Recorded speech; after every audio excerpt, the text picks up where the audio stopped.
Alyssa Thomas has put her hands on Caitlin Clark more times than anyone can count. It started with a shoulder hit that sent Clark flying in 2024, then came a knee to the groin, a shot to the throat, and several other physical moments over the past 3 years. Clark missed this game in Phoenix, and many people believe the Mercury were getting an easy pass without her on the court. But that was far from the truth. Aaliyah Boston, Sophie Cunningham, and Kelsey Mitchell stepped up instead, and by the end of the night, Thomas was being booed by her own home crowd. This was the Indiana Fever's response without their biggest star. They completely took over the game and shut down Alyssa Thomas as the Fever earned a big win over the Mercury. Make sure to show Aaliyah Boston and Sophie Cunningham some love in the comments below. And I mean, they just came back with a vengeance, an absolute vengeance, and play after play after play late in the game.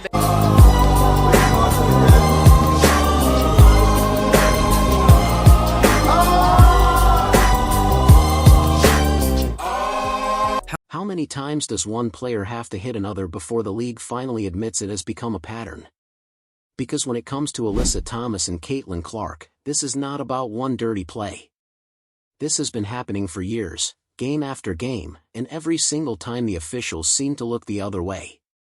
Think back to 2024 when Thomas was still playing for the Connecticut Sun. She caught Clark with a blindside shoulder hit that sent her crashing across the hardwood. There was no warning, no real attempt to play the ball, just a hard full body collision on a rookie who never saw it coming. Take another look here at the heavy contact. A little bit of a shoulder there. Not a little bit, a lot of a shoulder there for Alyssa Thomas. Yeah, they're not going to look at this.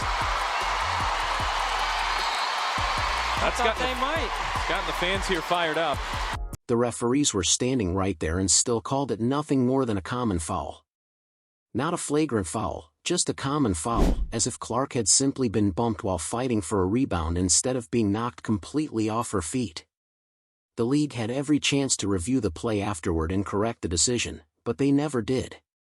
The call remained a common foul, and Thomas walked away without facing any further consequences. Then in 2025, after Alyssa Thomas joined the Phoenix Mercury, the Indiana Fever were hit hard by injuries during their game in Phoenix, forcing the team to sign several players on hardship contracts just to fill the roster. Then came June 24, 2026, the last time Phoenix and Indiana faced each other before this matchup. Streaking to the basket, and here's what hustle plays are all about. You got 3 Phoenix players around Caitlin Clark, and yeah, it's physical. I mean, Caitlin to the ground, and ooh, that's a hand to the neck, and then Alyssa Thomas steps over her. See, that's the kind of stuff that can incite some future trouble. Thomas caught Clark with a knee to the groin, an area where Clark had already dealt with injuries before. During that same sequence, Thomas also struck Clark in the throat with her fist while Clark was down on the floor. And as if that was not enough, Thomas stepped over Clark while she was lying there defenseless, already dealing with a sore back. That was 3 separate physical incidents in the same game, and the officials failed to call any of them as they happened. Clark ended up missing the next 2 games because her back injury became worse during that exact sequence. What made fans even more upset was what happened afterward.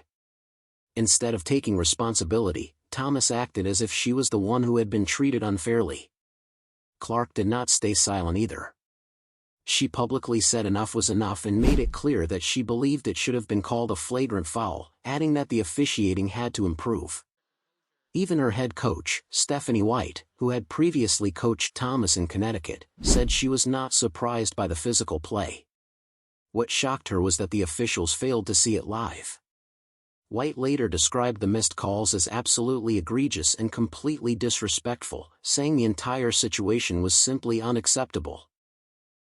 First of all, I know what you guys are going to ask, and I did think it was a flagrant foul, and our reffing just needs to be better. And so I think for us, as the league's just got to do better, protecting our players in that regard. I don't really think that it was up for debate. Obviously, it wasn't called in real time. You go back and watch the clip, I think it's pretty straightforward. It's kind of been a discussion for like 3 years now, and I think we really need to do a better job protecting the people in this league. And, you know, obviously I've been involved in a few of those plays, but there's been plenty others across the league that, you know, haven't got called, you know, go back and post-game or whatever it is. Teams submit clips, nothing really changes. So I think overall the league just has to do better, and we have to invest in those areas. This story did not stay inside the world of basketball. Sports media everywhere started talking about it. Well-known voices like Dick Vitale openly criticized the way Clark was being treated, saying that for everything she has done to grow the league, she should be treated like royalty instead of being used as a punching bag. Fans began demanding suspensions, and the situation eventually reached Capitol Hill. 11 members of the House of Representatives sent a letter directly to WNBA Commissioner Kathy Engelbert, raising concerns about the repeated physical treatment of one player and asking whether discrimination or retaliation had contributed to what they described as a hostile work environment.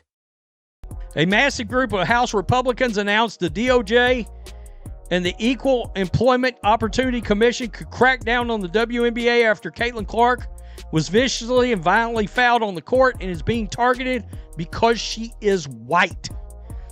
Representative August Fugler to the WNBA commissioner, quote, Clark has been hip-checked, poked in the eye, and struck in the throat during games. So when the Fever arrived in Phoenix for this rematch and Caitlin Clark's name was missing from the starting lineup, none of it happened without a reason. Boston played 21 minutes on Wednesday, but 24 points as Hayes staying aggressive. This was the first meeting with Alyssa Thomas since the previous incident, and because there was still plenty of unfinished business between these two teams. Nobody inside the arena had forgotten what happened the last time they met. With Clark sitting on the bench in street clothes, the entire spotlight shifted to her teammates. The biggest question before tip-off was simple. Would the Mercury take advantage of the empty spot in Indiana's lineup, or would the Fever find a way to make Thomas regret ever putting her hands on Clark? Could Indiana really walk into Phoenix and pull off a win without their biggest star, or would this finally be the night that Alyssa Thomas and the Mercury got their revenge? That question hung over the arena from the opening tip and only became bigger as the game went on. It was also the second game of a back-to-back for Indiana, so the team was already dealing with tired legs before the ball was even tipped. Nobody expected this to be an easy game. Instead, they got a battle that kept swinging back and forth, especially in the fourth quarter, where both teams looked determined to prove a point. Phoenix built the kind of lead that usually puts a game out of reach, going up 59-49 in the third quarter. The arena started to feel like it was heading toward a comfortable Mercury win. The home crowd was getting louder, Thomas was making plays at both ends of the floor, and Indiana looked like a team missing its franchise player with no clear answer. That is usually the moment when a road team falls apart, especially on the second night of a back-to-back after already playing the night before. Cutting Bonner lost the handle. Mitchell right on the money to Cunningham.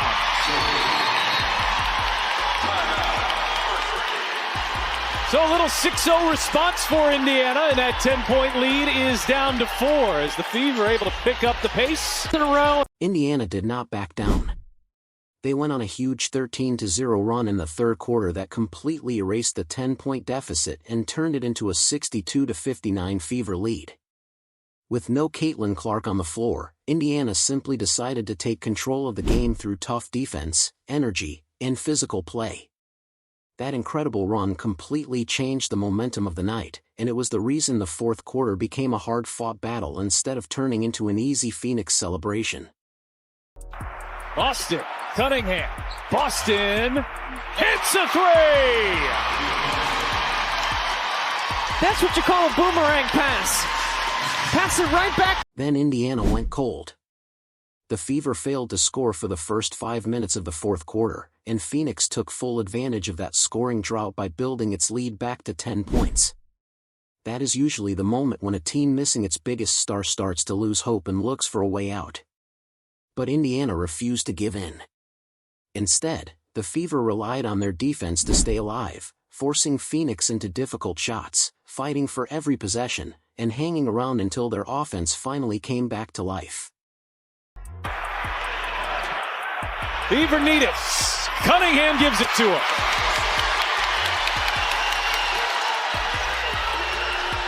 And when Indiana's offense finally came back to life, it was Ty Harris who stepped up in a way that almost nobody outside of Indiana expected.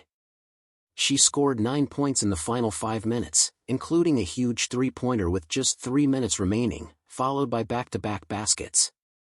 Those clutch plays gave Indiana the lead with only 44 seconds left on the clock.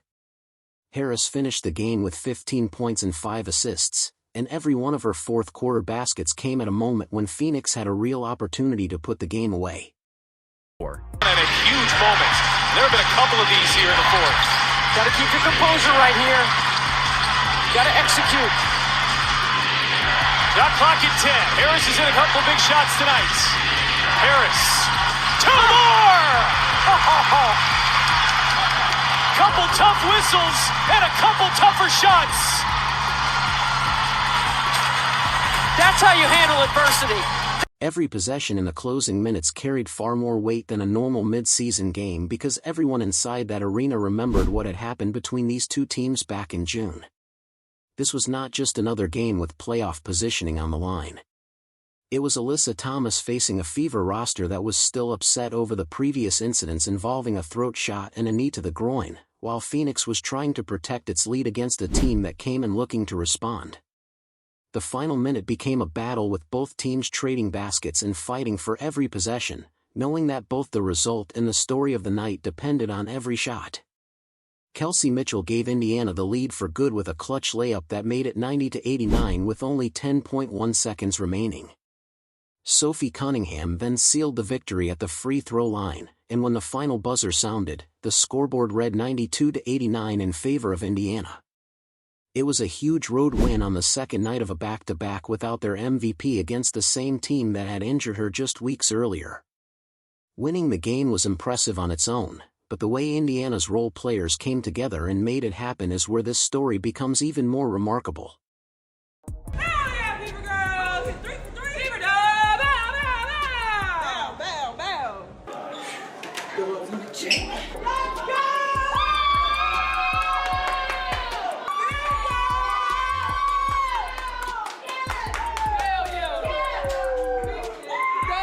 What happens when the player who spent the last 2 years making life difficult for Caitlin Clark comes face-to-face with Clark's closest friend on the team? The answer was Aaliyah Boston putting on a masterclass that had nothing to do with punches or cheap shots. She let her game do all the talking. Everything happened in the paint, on the boards, and from beyond the three-point line, and it was exactly the kind of performance Indiana needed. Boston is Clark's closest friend on this Fever roster. They entered the league in back-to-back seasons in 2023 and 2024, and their connection was strong from the very beginning. So when Boston matched up against Alyssa Thomas in Phoenix, it did not feel like just another matchup. It felt personal, even though Boston never said a single word about it. She simply went out there and handled her business. Teams do, coming off of losses. Indiana Fever played last night against the Sparks and lost that one. Aaliyah out finding Cunningham, who will drive, kick out, they move it over to Aaliyah Boston, a much improved three-point shooter, and here's her combo, Boston and Mitchell. Boston and Alyssa Thomas, how about that matchup? Boston going for the most in WNBA history. So I should have been rooting for that to go out, is that what you're saying? Tonight, she's getting some time. Right now in the third quarter, off the bench. There's Boston, gets a good look at. Boston went right at Thomas in the paint again and again, and Thomas simply had no answer. Every time Indiana needed a big basket, they trusted Boston to attack her matchup. She backed Thomas down deep into the paint, used her size and strength, and finished through contact instead of avoiding it. Thomas tried to front her, tried to fight back, and did everything she could to slow her down, but none of it worked for more than a possession or two. Then came the moment that perfectly captured the entire night. Boston stepped out and knocked down a three-pointer right over Thomas. There was no hesitation and no rushed release, just a smooth, confident shot right in her face. Instead of immediately running back on defense, Boston stayed there for a moment and celebrated right in front of her. That is not something Boston usually does. She is not known for getting into battles with opponents. But this time Alyssa Thomas was standing across from her, the same player involved in the physical incidents with Clark just 3 weeks earlier. That celebration carried a message, and everyone watching could feel it.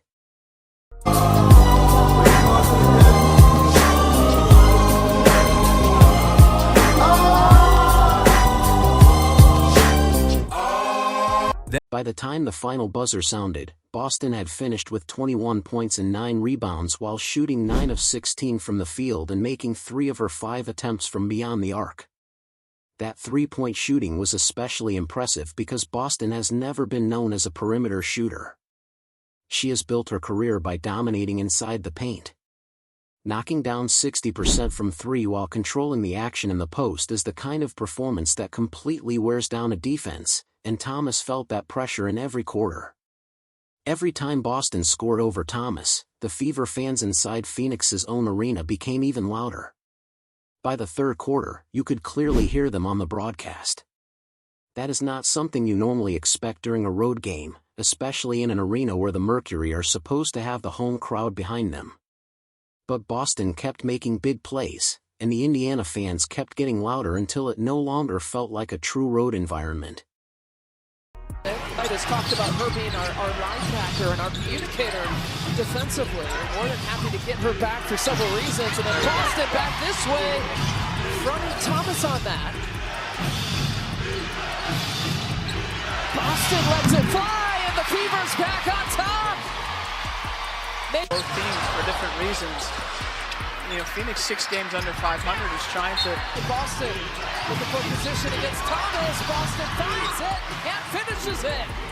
Shot clock still in play. Feeding Boston right away against Thomas. Leans in, turns the other way. Aaliyah Boston, cool, calm, and collected. Boston stayed composed through the entire game. She remained calm on offense, played with toughness on defense, and never let the pressure shake her, even as the game became tighter in the closing minutes. Thomas, on the other hand, looked more frustrated as Phoenix's lead disappeared in the fourth quarter, and it showed in her body language every time Boston scored on her again. Indiana also mixed in zone defense that took away Thomas's usual driving lanes. With Boston making an impact on both ends of the floor, cutting off passing lanes and protecting the paint, Phoenix's offense never found the rhythm it usually gets through Thomas. Boston did more than just outplay Thomas on the stat sheet. She took control of the moments that mattered most and made Thomas almost invisible when the game was on the line. And while Boston was taking care of business in the paint, another Indiana player stepped up to make sure the final minutes belonged to the Fever as well.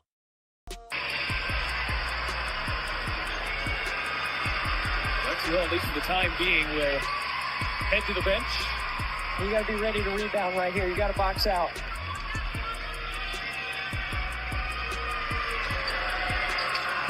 Taylor Timpson has checked in for her first.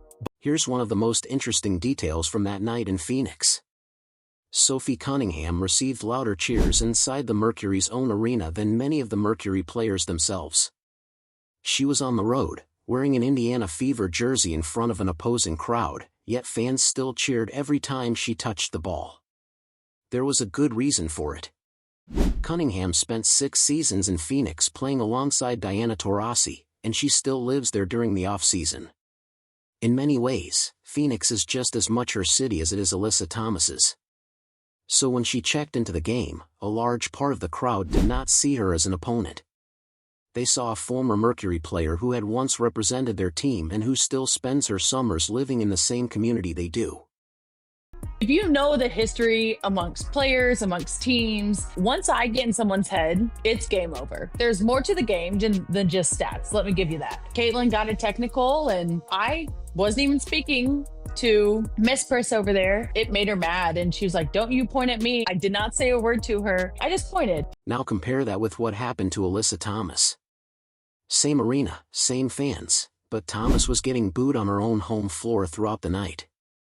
It was her team, her city, and her crowd, yet they turned against her while cheering for a player from the visiting team. When your own fans are booing you and giving the opposing team's former player a standing ovation, it shows that something has changed, and it was about much more than just basketball. Cunningham also backed up the crowd's support with her performance on the court. It was not just appreciation for what she had done in Phoenix in the past. She finished with 9 points, and her biggest moments came at the free throw line in the closing seconds. With the game hanging on a single possession, Cunningham drew a foul on Celeste Cooper while battling for a rebound. It was exactly the kind of smart, physical, and disciplined play that stopped Phoenix from getting another chance to respond. The foul sent her to the free throw line, and with the entire arena watching and the game on the line, she calmly knocked down both free throws without hesitation. Sophie Cunningham stepped to the line for 2 shots and delivered when Indiana needed her the most. Sometimes you just get a little too comfortable, and I think in my playing career I got a little too comfortable out here in Arizona, and there's a lot of things that you can't control. I think I had 2 ownership groups. I think 5 head coaches, a couple new GMs, and so they were definitely in a transition period pretty much every year that I was here. But I still learned a lot. You still get to play with DT, with BG, and those are moments and lessons that you're never going to be able to recreate from anyone else. And so I'm very blessed to start my career. After knocking down both free throws, Cunningham turned toward the crowd and did her signature pointing gesture once again. It was the same celebration fans remembered from her earlier run-in with DeWanna Bonner, but this time it carried a completely different meaning. This was not just another regular season celebration. It came moments after a win against the same team involved in the incident where her teammate had been struck in the throat 3 weeks earlier. Cunningham has built a reputation as Clark's enforcer on this Indiana roster. She is the player who steps in when games become physical and makes sure the Fever are never pushed around. So when she made that pointing gesture inside Phoenix's own arena and right in front of the home crowd, it sent a clear message about which team had come out on top that night. Sophie Cunningham Aliyah, shooting 2.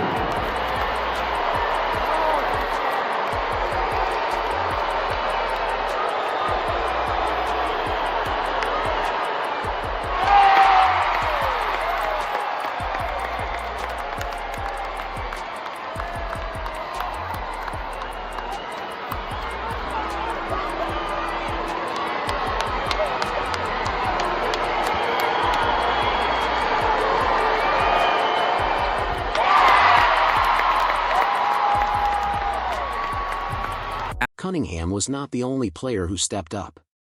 Kelsey Mitchell delivered another outstanding performance, scoring 29 points and hitting the game-winning basket with a clutch layup that gave Indiana the lead for good with just 10.1 seconds remaining. That bucket also extended her streak to 37 straight games with double-digit scoring, tying a franchise record. It is the kind of achievement that shows just how consistent and dependable Mitchell has become for this Indiana team. And they just came back with a vengeance, an absolute vengeance. And play after play after play late in the game.